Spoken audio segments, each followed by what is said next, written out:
അമേരിക്കയുടെ ഉപരോധവും പാശ്ചാത്യ രാജ്യങ്ങളുടെ സമ്മർദ്ദവും ഒരു വശത്ത്, മറുവശത്ത് ലോക വിപണിയിലെ എണ്ണവില വർധനവും.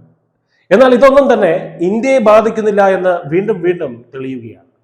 റഷ്യൻ പ്രസിഡന്റ് വ്ളാഡിമിർ പുടിൻ പ്രധാനമന്ത്രി നരേന്ദ്രമോദിക്ക് നൽകിയിരിക്കുന്നത് ഒരു വമ്പൻ ജാക്ക്പോട്ട് തന്നെയാണ്. ഇന്ത്യയിലേക്കുള്ള എണ്ണയുടെ ഡിസ്കൗണ്ട് റഷ്യ ഇരട്ടിയാക്കിയിരിക്കുന്നു. അതെ, ആഗോള രാഷ്ട്രീയത്തിൽ റഷ്യ ഇപ്പോൾ ഇന്ത്യക്ക് വേണ്ടി ശരിക്കും കളിക്കുകയാണ്. ഏറ്റവും പുതിയ റിപ്പോർട്ടുകൾ പ്രകാരം ഇന്ത്യൻ എണ്ണ കമ്പനികൾക്ക് റഷ്യ നൽകുന്ന വിലക്കിഴിവ് ഒരു ബാരലിന് $8 വരെയായി ഉയർന്നിരിക്കുകയാണ്. നേരത്തെ ഇത് $2 മുതൽ $4 വരെയായിരുന്നു. ഒക്ടോബറിൽ റഷ്യൻ കമ്പനികൾക്കെതിരെ അമേരിക്ക ഉപരോധം കടുപ്പിച്ചതോടെയാണ് ഇന്ത്യയെ സഹായിക്കാൻ റഷ്യ ഈ വലിയ നീക്കം ഇപ്പോൾ നടത്തിയിരിക്കുന്നത്. നവംബറിൽ ഡിസ്കൗണ്ട് $6.6 ആയിരുന്നത് ഇപ്പോൾ $8 നിൽക്കുന്നു. ഇതിനർത്ഥം ലോകത്ത് മറ്റേത് വിപണികളെക്കാൾ വളരെ കുറഞ്ഞ നിരക്കിൽ ഇന്ത്യക്ക് ഇനി ഇന്ധനം ലഭിക്കും എന്നതാണ്. Centre for research on energy and clean air പുറത്തുവിട്ട കണക്കുകൾ മോദി സർക്കാരിന്റെ നയതന്ത്ര വിജയത്തെയാണ് അടിവരയിടുന്നത്. റഷ്യ നൽകുന്ന ഈ വിലക്കുറവിൽ എണ്ണ നൽകാൻ ലോകത്തെ മറ്റൊരു രാജ്യത്തിനും കഴിയില്ല എന്നതാണ് പച്ചയായിട്ടുള്ള യാഥാർത്ഥ്യം. നമുക്കറിയാം, 2022 ഉക്രൈൻ യുദ്ധം തുടങ്ങിയ കാലം മുതൽ പാശ്ചാത്യ രാജ്യങ്ങൾ റഷ്യയെ ഒറ്റപ്പെടുത്താൻ ശ്രമിച്ചതാണ്.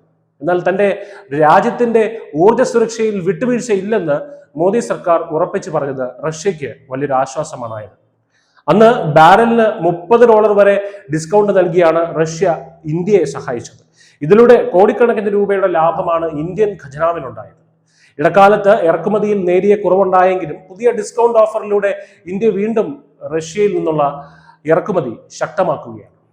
എന്തുകൊണ്ടാണ് ഈ നീക്കം ഇന്ത്യക്ക് ഇത്രയേറെ നിർണായകമാകുന്നത്?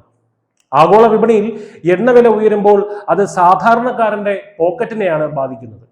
എന്നാൽ റഷ്യയിൽ നിന്ന് കുറഞ്ഞ നിരക്കിൽ എണ്ണ ലഭിക്കുന്നത് വഴി രാജ്യത്തെ നാണയപ്പെരുപ്പം നിയന്ത്രിക്കാനും സാമ്പത്തിക ഭദ്രത ഉറപ്പാക്കാനും സർക്കാരിന് സാധിക്കുന്നു. അമേരിക്കൻ ഉപരോധത്തെ വകവയ്ക്കാതെ റഷ്യയുമായി കൈകോർക്കുന്നതിലൂടെ ഭാരതം ഇന്ന് ലോകത്തിന് മുന്നിൽ ഒരു കരുത്തുറ്റ ശക്തിയായി മാറിയിരിക്കുകയാണ്. ഇന്ത്യയുടെയും റഷ്യയുടെയും സൗഹൃദം കേവലം കച്ചവടമല്ല, മറിച്ച് പരസ്പര വിശ്വാസത്തിന്റെ അടയാളം കൂടിയാണ് എന്ന് തെളിയിക്കുന്നു. ഇതൊരു ടൈം ടെസ്റ്റഡ് ആയിട്ടുള്ള ഒരു സൗഹൃദം തന്നെയാണ്. ചുരുക്കത്തിൽ, ഉപരോധങ്ങൾ കൊണ്ട് ഇന്ത്യയെ തളയ്ക്കാനാവില്ല എന്ന് ലോകം തിരിച്ചറിയുന്നു. നരേന്ദ്രമോദിയുടെ ശക്തമായ നേതൃത്വത്തിന് ഇന്ത്യ സ്വന്തം താല്പര്യങ്ങൾ മുന്നോട്ട് പോവുകയാണ്. റഷ്യയുടെ ഈ ബിഗ് ഓഫർ ഇന്ത്യയുടെ വികസന കുതിപ്പിന് കൂടുതൽ വേഗത പകരുമെന്നതിൽ സംശയമില്ല. News desk, news India Malayalam.